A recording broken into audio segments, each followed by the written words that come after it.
Africa as you've never seen it before. For the first time, a unique camera and trained observers reveal a new world. Their images may change your view forever. This is the picture you're used to seeing, a herd of wildebeest on the move across the vast, untamed wilderness of the Serengeti. And this, the animal portrayed as the noble king of the beasts, along with his fellow hunting experts, supposedly lording it over their domain.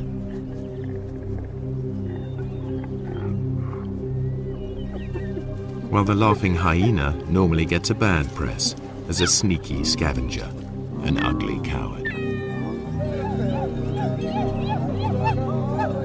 Usually too, humans are kept out of the shot, yet the presence of the Maasai and of their cattle affects the whole balance of nature in this area. Now, the most sensitive low-light camera in the world shows you truer images.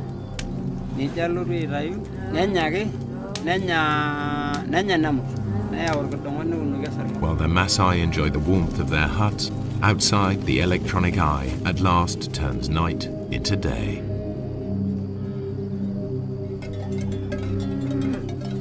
In the pitch black, unexpected scenes challenge conventional expectations.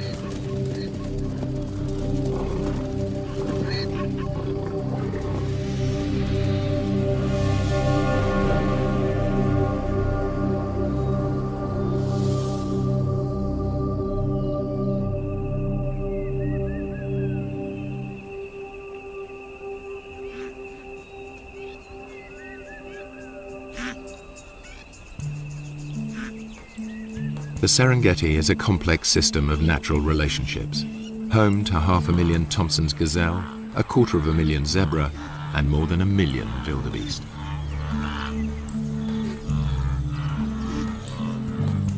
The wildebeest are the stars of the spectacular migrations as they follow the rains to lush grasslands. This is the greatest concentration of game in all Africa.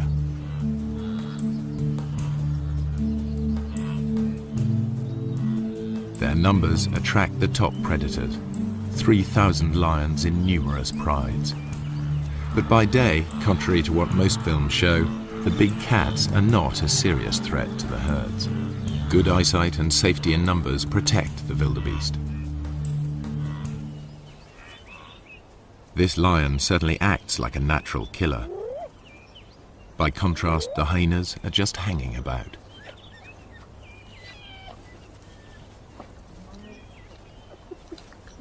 In fact, he didn't make the kill.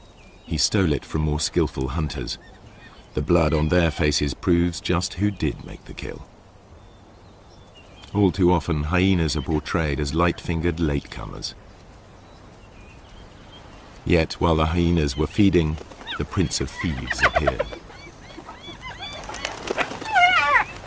This is the bit most wildlife films leave out. Lions pinch the hyena's prey.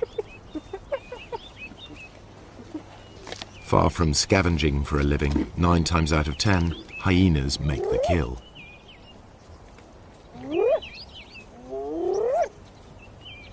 At first sight, the lion and the hyena are locked in a struggle for the same prey. How can the hyenas make a living here at all? Until now, the only images come from filming by day. But lions and hyenas hunt most of their food in the dark. The balance of power is about to shift for everyone here.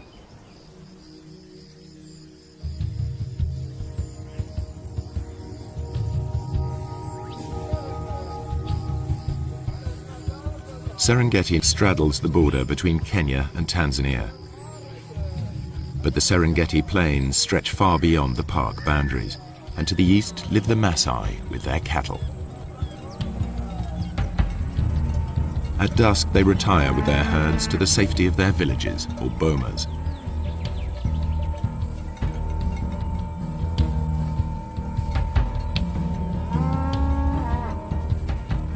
A wall of thorns keeps thieves and attackers away from their cattle and huts.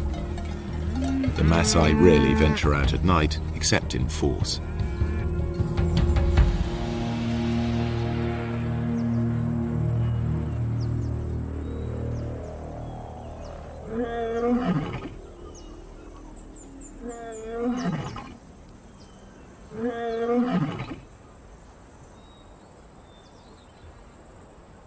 Empty by day, the grazing land suddenly looks rather full, and these cats are not here for a nap. This is the only camera capable of recording what now happens. Technology also allows researchers to make a call to the animals themselves.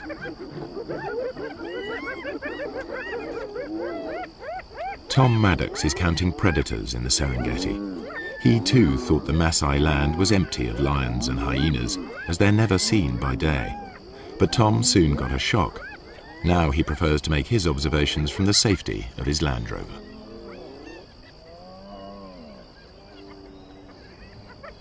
We use this technique that we call call-ins, and we basically have a tape of hyenas on a wildebeest kill. And when hyenas are on a kill, they make these whooping noises and these fighting noises. There's also a lion on the tape and it's fighting with the hyenas, and there's all this big commotion over this kill. And we play this tape on speakers on top of the car. And because lions and hyenas both rely on scavenging quite a lot in their diet, when they hear this tape, a lot of them will come in and they'll investigate it, thinking they're going to get a free meal. It was amazing where they come from. They just kind of melt out from the bushes in places you'd never have imagined a lion could have hidden, often quite close to where I was doing the call-in. And then it was equally amazing once the call-in's over, once they decide to go back under cover, usually about the time that the Maasai are starting to come out of the bomas around 7 o'clock. Again, the lions will melt straight back into the bushes. 1 minute the line's there, the next minute it's gone completely, and I know it must be sitting there somewhere, and they're so hard to find again. The ultra-sensitive camera is many times more powerful than Tom's military scope.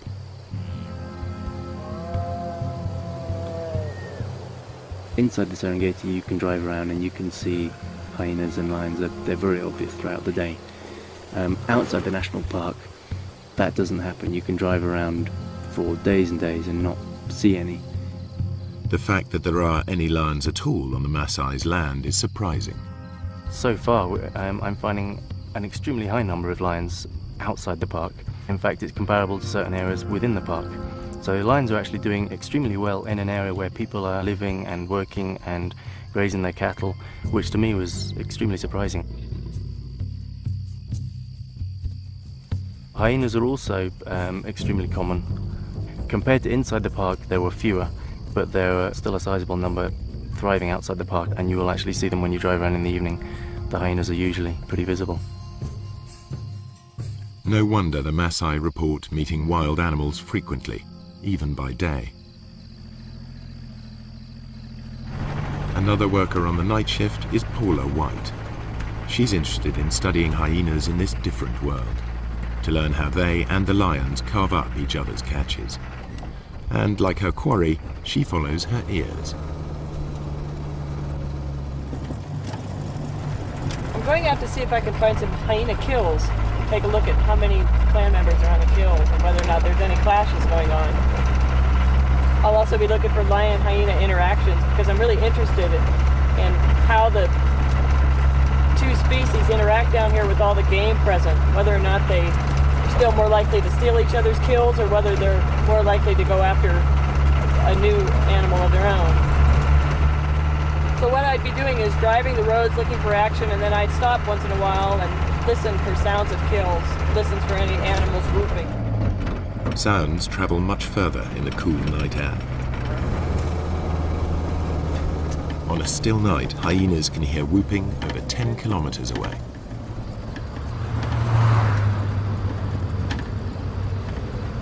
I think lions too are attracted to that sound and a number of other groans and squeals that usually accompany a hyena kill. It's a really exciting scene.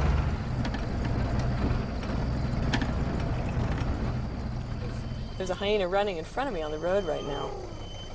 And the way he's running, I imagine he's going for a kill, so I'm going to stop and listen right now. What Paula and Tom are seeing leads them to rethink the conventional ideas about hyenas and lions at night and day.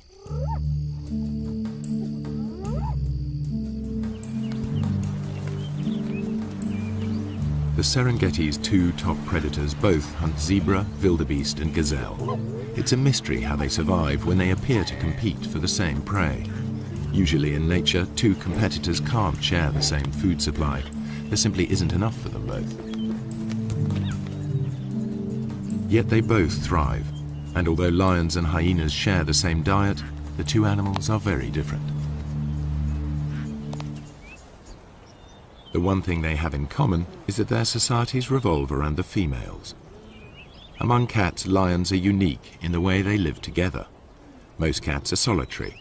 Lions form small groups, prides. At the heart of each pride are relations, sisters, cousins, and aunts. Strange lionesses and their cubs will be attacked.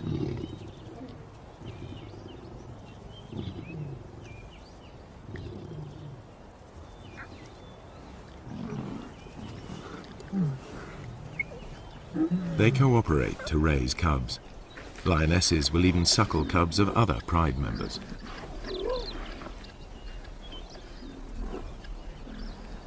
In a lion pride, any female leader will have earned her place, unlike hyenas where leadership is largely inherited.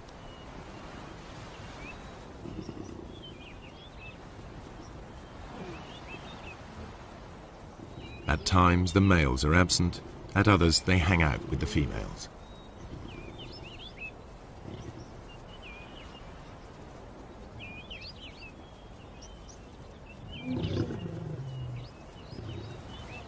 At times they're peaceable, even tender. At others, aggressive to all.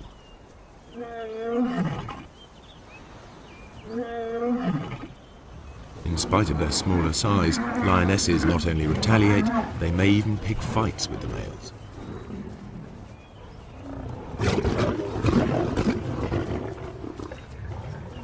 However, male lions are physically more powerful.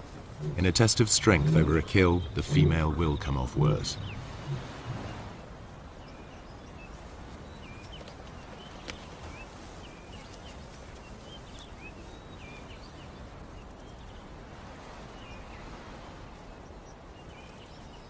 Spotted hyenas live in large clans, averaging 50 or more members. But the whole clan is not always together. Individuals and small hunting groups spread out over the plains in a living net.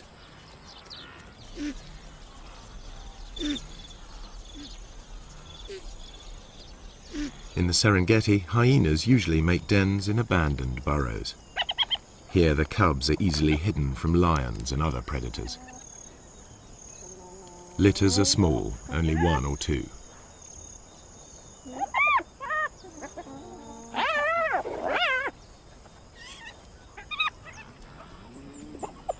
Hyena society is maintained by the rank that each animal inherits. If mum is high-ranking, they'll be high-ranking too, provided they've inherited her strength as well. Females may fight females, but males hardly ever fight amongst themselves, and certainly wouldn't dare attack a female. Clan life is ruled by the females, who are almost a quarter bigger than the males.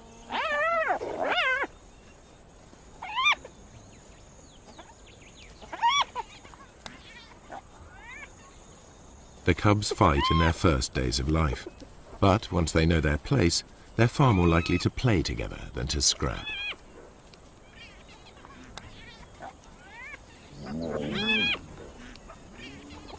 The males can behave as best friends, even if they're members of different clans.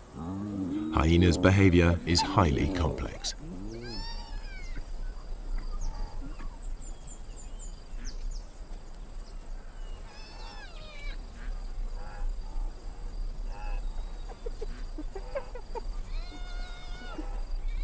From weaning to fighting, much of what hyenas do still remains to be studied by scientists.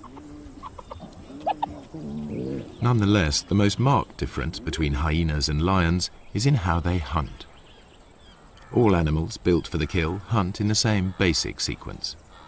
They begin by finding their victims. Next, they single out a target by scanning the herd. Later will come the approach, then the contact, finally the meal.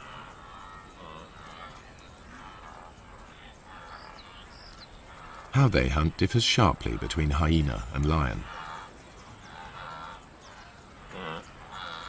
The hyenas get as close as 20 meters in full view of their prey before the herd wheels and flees. the hyenas will try to scatter the wildebeest before singling one out. The Maasai call the hyenas doctors because they can recognize the sick and the weak.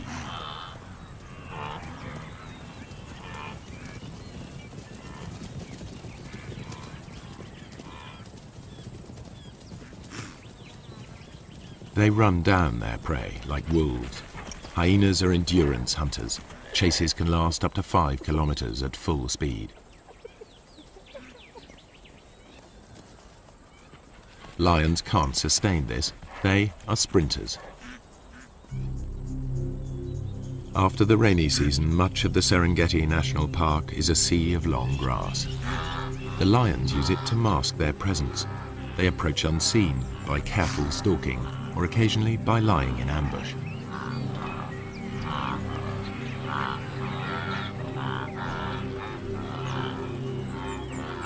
Outside the park, where the Maasai graze their cattle, the grass is shorter. Any predator risks a confrontation with armed herdsmen.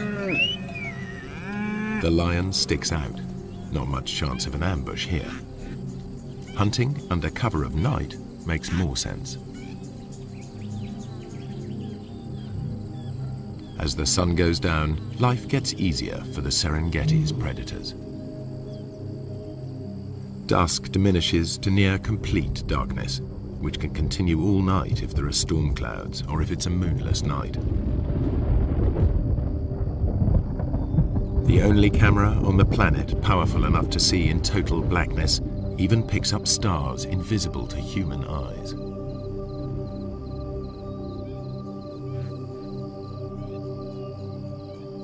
Suddenly, the landscape is illuminated as if by searchlight.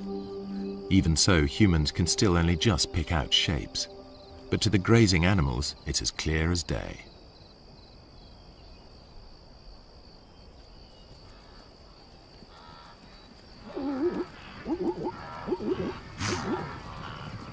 The camera reveals crouching lions invisible to the naked human eye.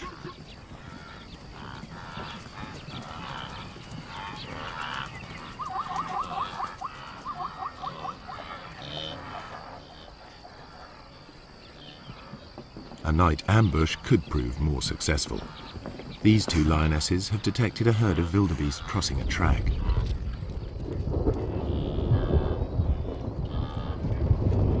When the moon is up, the lions are limited to the techniques they use by day, stalking and ambushing. But it won't always be so light.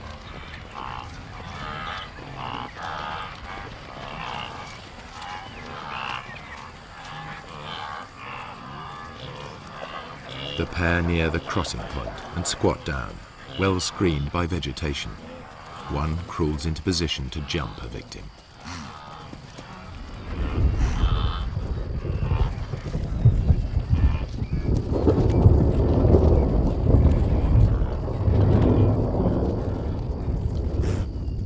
A quick dash and it's soon over.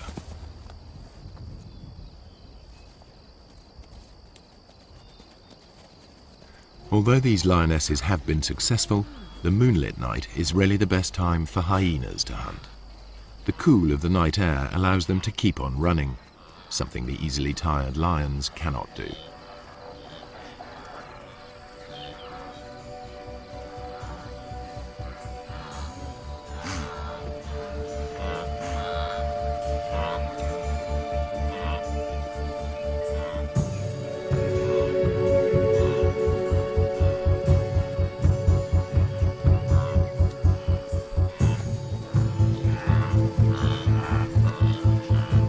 Hyenas' behavior at night is something scientists are increasingly able to observe for themselves. I think I can hear a kill off in the distance, so I'm going to go in that direction. It sounds like there's lions coming in as well.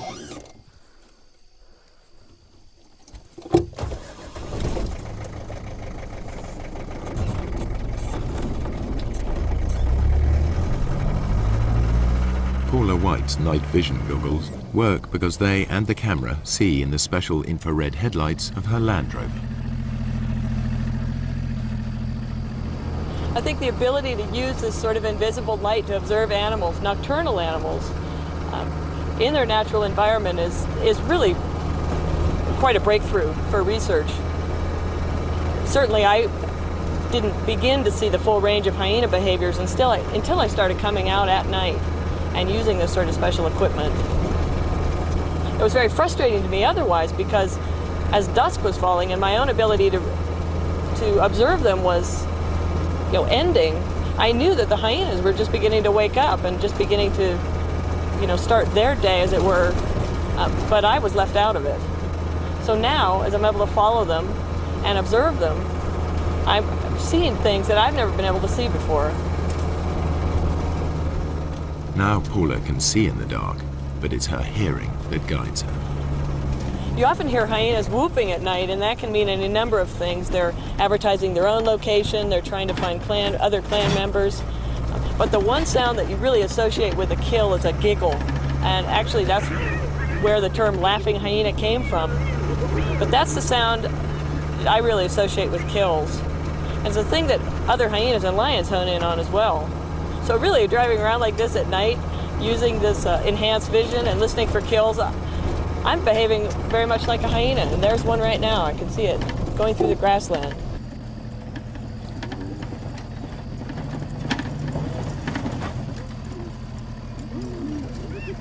A hyena's jaws are among the most powerful of any animal species.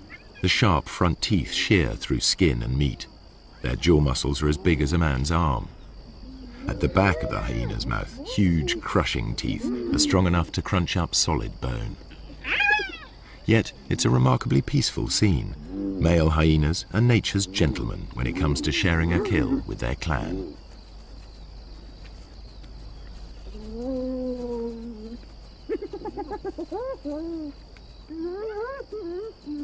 Although the hyenas gulp down their meal, lions arrive in time to take the food from their mouths.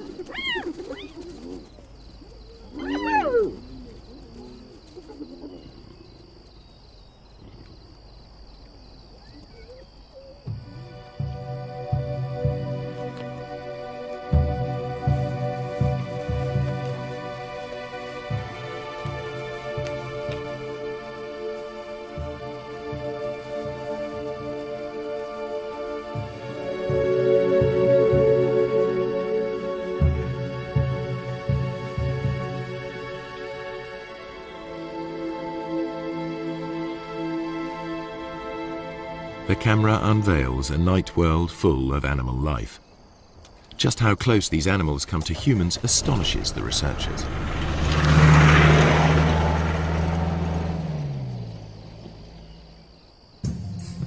I found a cheetah quite late in the evening.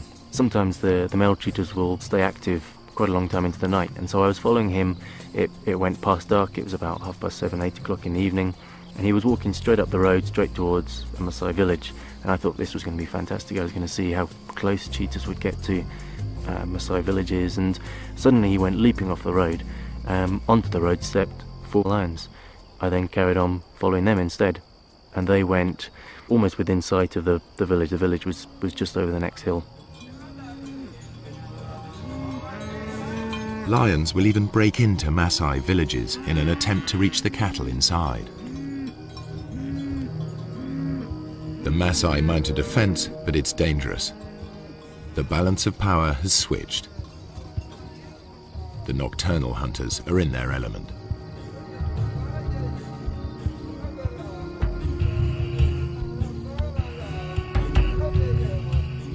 There are burglars about. The guard dog is aware of the hyena, but the Maasai will register its shape only dimly.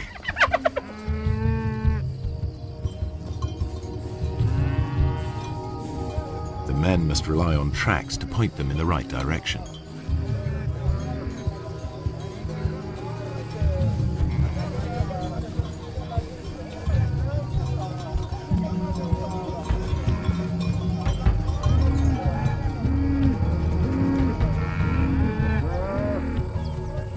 During the attack, a cow was killed and dragged off. The following morning, the Maasai inspect the corpse. They can easily identify the cause of death. Wringing the neck are distinctive punctures, the suffocating bite of a lion.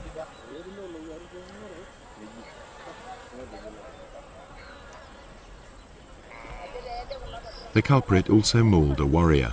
The wounds could quickly become infected. The tribal doctor cleans the site thoroughly, without anesthetic. The Maasai prize suffering without complaint above all.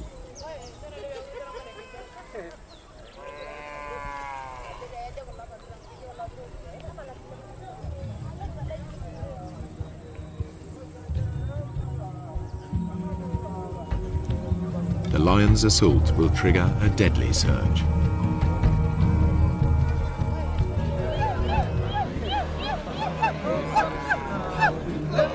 Maasai warriors respond to the alarm. The young unmarried men gather. This is what they've been training for years.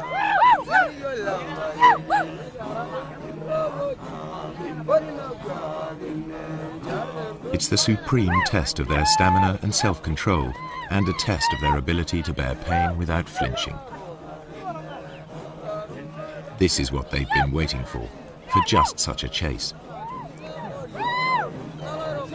Success will give them a passport to adulthood, the chance to find a good wife. Failure will mark them for the rest of their lives. But before they can take part, they need to demonstrate their fitness.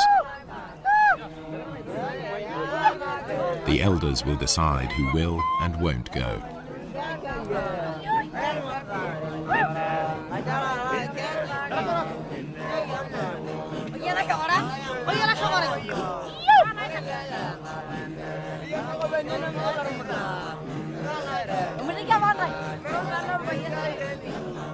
The warrior group arrives at the settlement where the cow is taken. Each warrior wields a long-bladed spear. They are also armed with short double-edged swords and lethal clubs. They're all experts in the use of these weapons, against animals as well as people. In many areas, the warriors are now outlaws, but in this part of the Serengeti, their ceremonies are tolerated. Lion hunting by the Maasai is illegal, but these warriors are so far from the towns, they are generally allowed to continue. A day of ritual begins with chanting and dancing to hypnotic rhythms. Warriors demonstrate their strength and agility by leaping.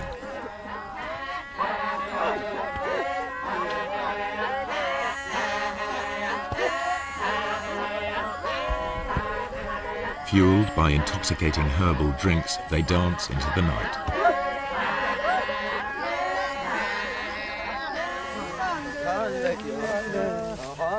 More warriors arrive from further afield, eager to be selected. Everyone is in a frenzy of anticipation.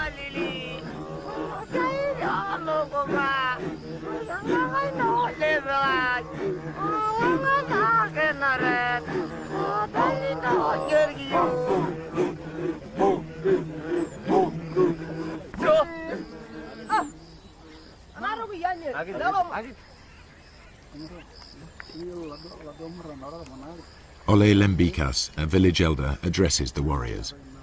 He sobers them by reminding them of the dangers ahead. He tells them to work together, to trust each other, and to return safely. Then he urges them to enjoy the party. It could be their last.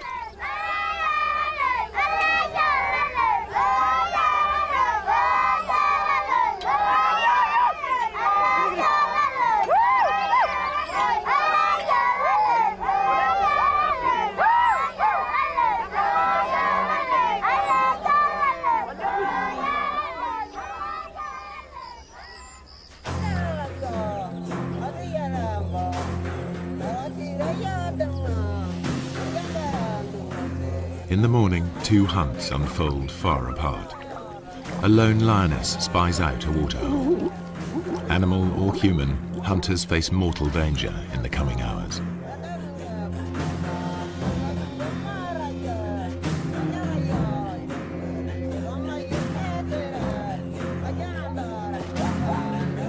For lions, daytime hunts are the most difficult. For filmmakers, this is when it's easiest to film. So this is the image that's so often repeated. Prey unaware of the lioness hidden in the grass.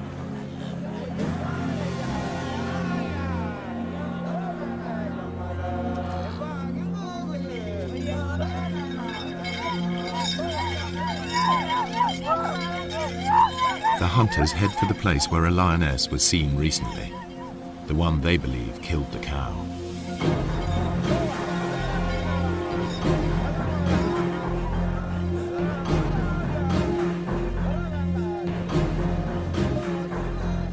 The herds are busy drinking.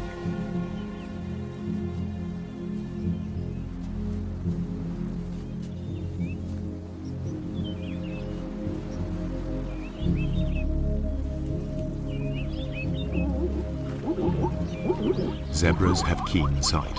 Their bulging eyes give a wide-angle view of danger.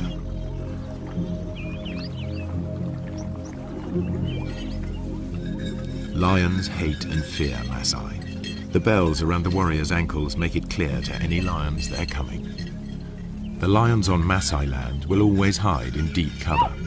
The warriors must flush the beast out into the open.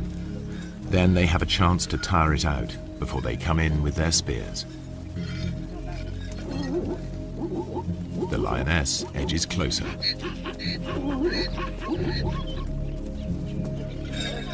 The warriors' search may last all day, covering up to 40 kilometers. The lioness's prey is within 30 meters.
They think it's all over.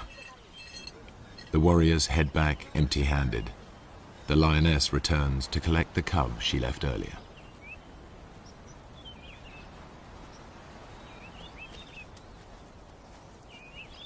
She hid it in long grass nearby, but the chaos of her hunt has attracted members of another pride.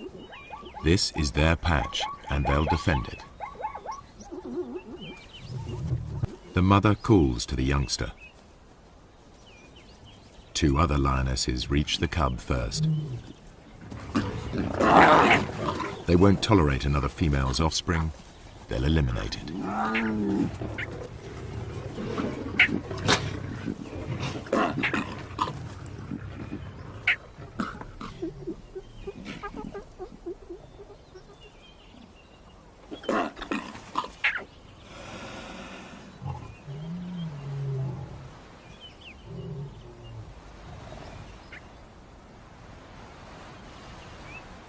This is not about hunger. The corpse is left to the vultures and hyenas. The mother's life too is under threat. She's no relation. The pride will kill her if she stays.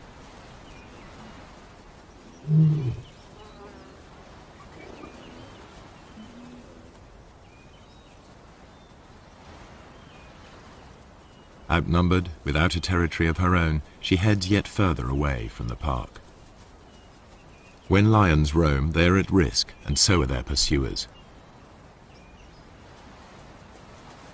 What you're about to see has never been shown before. A tourist's camera videos the end of a hunt. A lion is cornered. There seems no way out.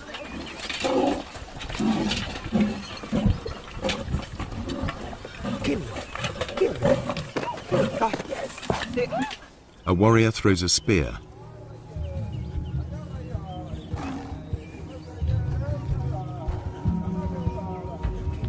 The tables are truly turned. Teeth and claws strike home.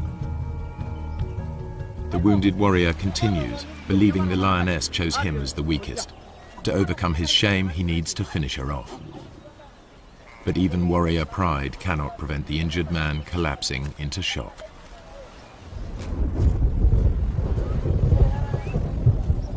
Meanwhile, the lioness dies of her wounds. She's wearing a radio collar, a park lion.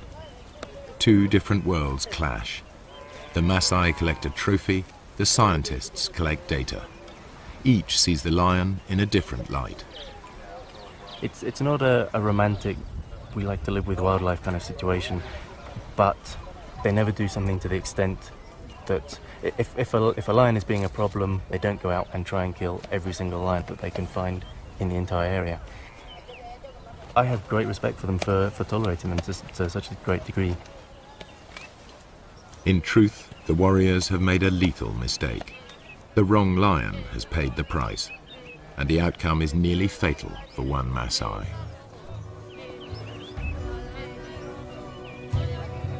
Were he to die on the spot, they would give him a warrior's rights and leave his bones to the night and the hyenas.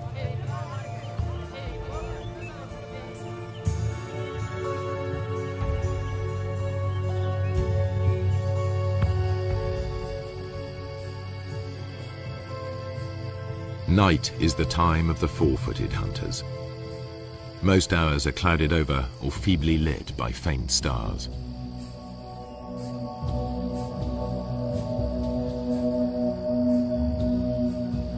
On moonless nights, the Maasai only leave the safety of their bomas in groups.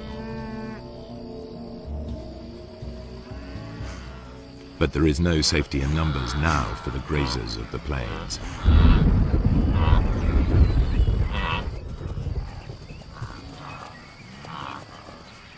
The darkest hours of the night see restless action. Animal hunters are about in numbers never seen during the day. Spooked, the herds of wildebeest, zebra and gazelle burst into panicky runs. They fear lions and hyenas are nearby, but only the camera can see them.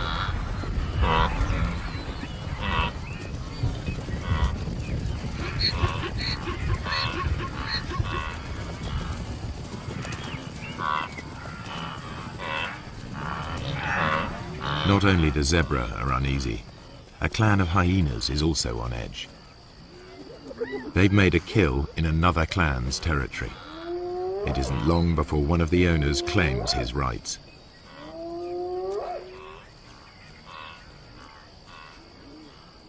He calls for support from the other residents.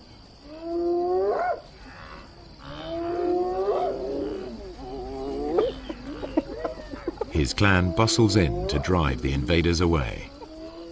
They bolt the meat while they can. Other threats may arrive to challenge them in turn. They remain watchful. This is truly fast food. The invaders will be back to recapture their meat. You can see this clearly in infrared light. But how do the animals see in these conditions? Like all the animals here, their eyes appear to glow. A mirror-like membrane doubles the available light. Then their brains enhance the images, filling in the gaps to see detail more clearly. The newcomers soon return in force. The prize seesaws between them until it's all gone. But with so little light, even their superb night vision is challenged. This is as close as you can get to seeing through their eyes. It gives an idea of how they can operate in this dark world.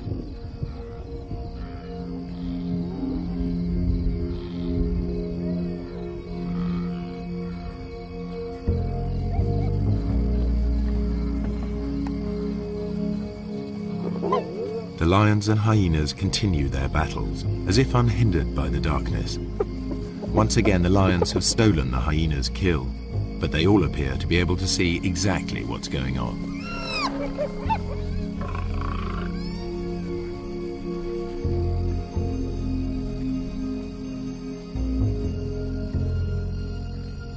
And when the lions go hunting, they do so just as they are. They wander off in the general direction of the sound of herds of animals. To the lions, the herds are almost invisible at any distance, just dull grey smears.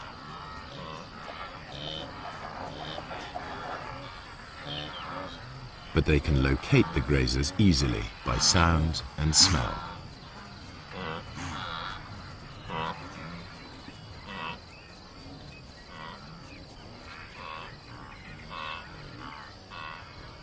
Night is the only time that lions can approach undetected here on the short grass plains. You are about to see for the first time how and when the lions of the Serengeti catch most of their food.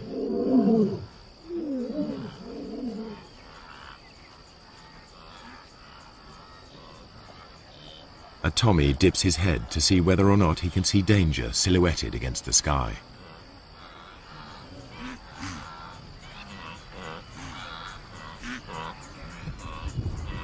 The circling lion is almost invisible.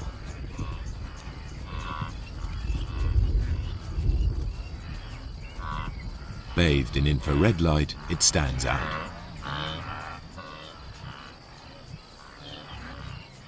Another Tommy can hear something and is off.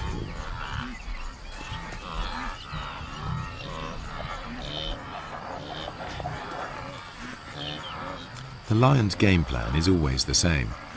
Get close to the herds, then spread out. They don't need to make any effort to hide themselves. Only their footfalls give them away. And because they're unseen, lions are no longer at a disadvantage as they approach their quarry.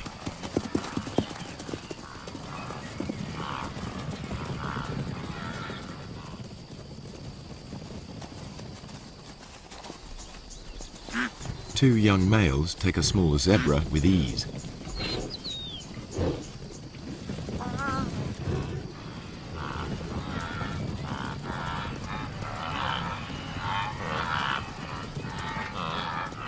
A lioness gives chase. A high kick lets her quarry escape.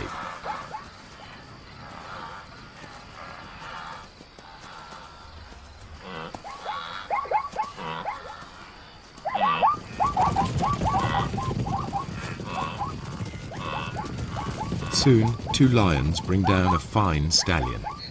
Saber-sharp teeth and meat-hook claws bury themselves into 300 kilos of struggle.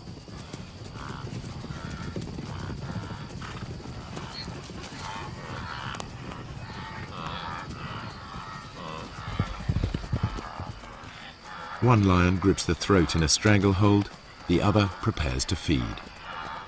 Their ability to keep a grip on their prey in pitch darkness makes the kill possible.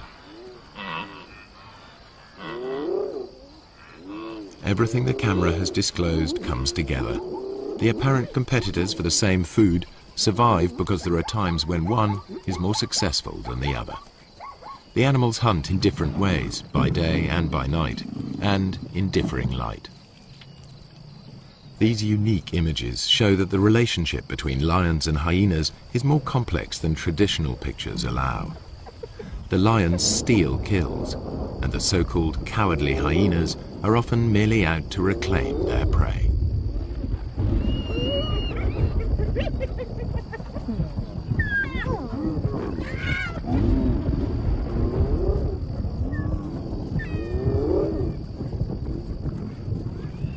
Don't say you've never seen a brave hyena.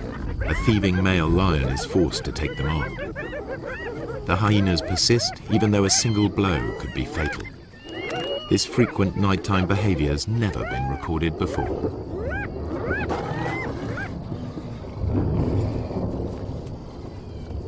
There's much more going on in the dark than people have realized, and there must be many more secrets still to be revealed.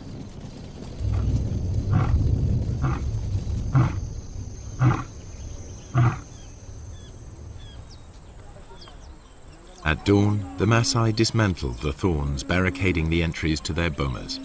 No lions or hyenas are to be seen outside. The killing fields of the night are transformed into places where cattle may safely graze.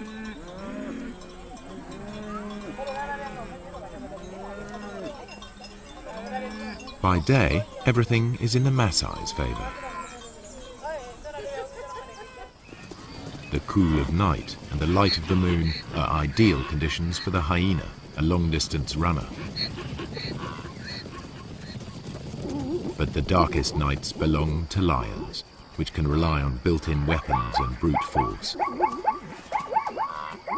The truer picture that has emerged applies by day as well. Hyenas can kill when lions are too conspicuous, and it's the lions that are the scavengers. In the end, they don't so much compete as coexist, hunting in different ways and at different times. In the centuries that the Maasai have dwelt on the plains, they too have found a way of treading lightly on the land. Now, droughts and overpopulation bring challenges to their old ways.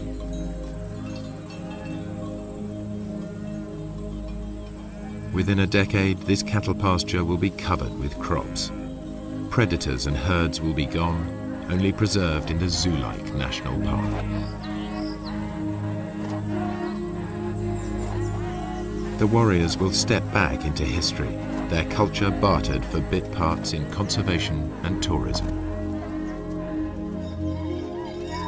If the Maasai have a vital lesson to teach, it is that lions give meaning and purpose to their lives, worthy adversaries for warriors.